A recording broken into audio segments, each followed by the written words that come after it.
and we were talking about this in the car just a little while ago, at how it's not necessarily what's happening like this week or last week. It's everything that's kind of led up to this point. Yeah. It doesn't matter if you're back in school or not.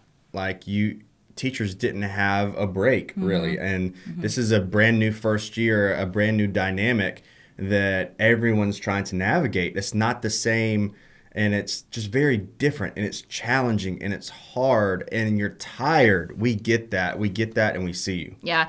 And, the feelings are so valid. And Yeah. a lot of times for teachers, it is very different than any other profession. Not necessarily any other profession, but most professions, in the fact that you do not leave your work at a desk and then know that work is waiting on you tomorrow, and you can get to it when you can get to it. Right. You don't have that option because kids are waiting. Humans. That's never been in education before. No.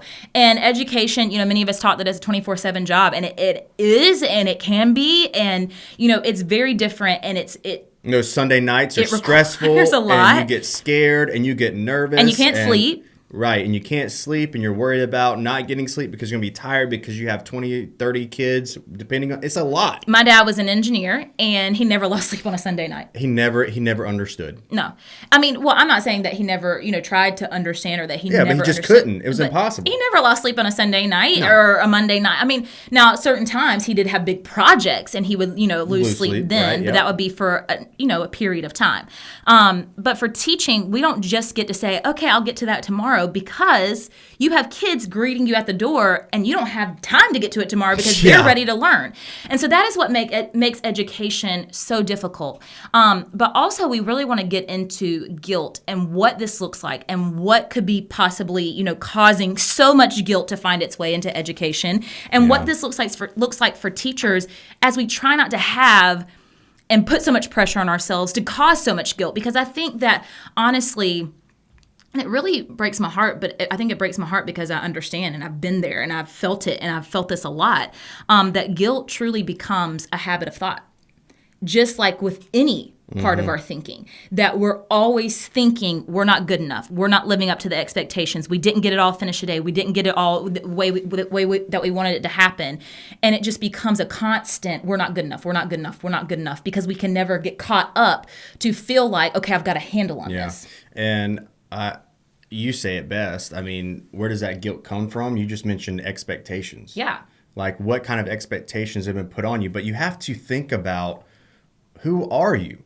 Like, if you were only a teacher, then you could live in that. You can live in that guilt, but you're not only a teacher. And so those expectations that are put on you as a teacher aren't as important as they should be, because there are so many other things that make up you in your life. It's not the end of the world every single day. It seems like it if you live in it. That's a great point. It's because, a lot of times, like you said, if my list was, if I took away everything that was teaching related, I wouldn't have much left. Yeah. Well, then where does my validation come from? Teaching. Well, if I'm not feeling good enough, or I'm not able to do everything that I want to do, I'm never going to have validation. I'm never going to feel like a good enough human. But it's because my identity is so far wrapped up in what I'm doing. And so, here's the thing with guilt. And I have tried to learn. I'm not going to say that I know. We all have it.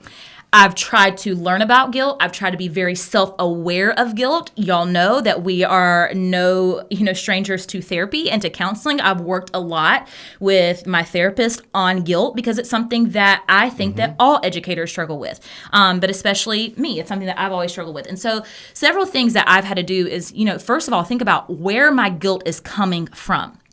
Because I am not saying that your feelings are not valid. But a lot of times, our guilt doesn't have any validity. That's important right there. That is very important. We are creating things in our... Okay, I'm not going to say we. I'm just going to say me. But maybe some of you will relate. I am creating false sense and false... expectations in my mind that people don't even have of me, but I think they have of me. And that is where my guilt starts. But the problem is that my feelings might be valid, but my guilt is not actually valid, because it might even be that nobody has those expectations of me, but I'm putting that in my own thinking and my own process of thought. And it's not even real. It's false. It's really false. No one has put those expectations on you. We have to think Also, I mean, obviously some feelings are validated. Like you have to plan your lessons. You have to be prepared. Like that's nothing new. But we have to also understand that administration and superintendents, they are under a lot of pressure too. And they could be feeling the same thing you are, but at a totally different level. And so sometimes that can trickle down as well. And so Yeah. you have to realize that. But has your administration, has the superintendent, has the district really, really put these astronomical expectations on you, or are those expectations you've kind of put on yourself because you want to do the very best that you can when you just showing up, you're killing it and you don't even realize it?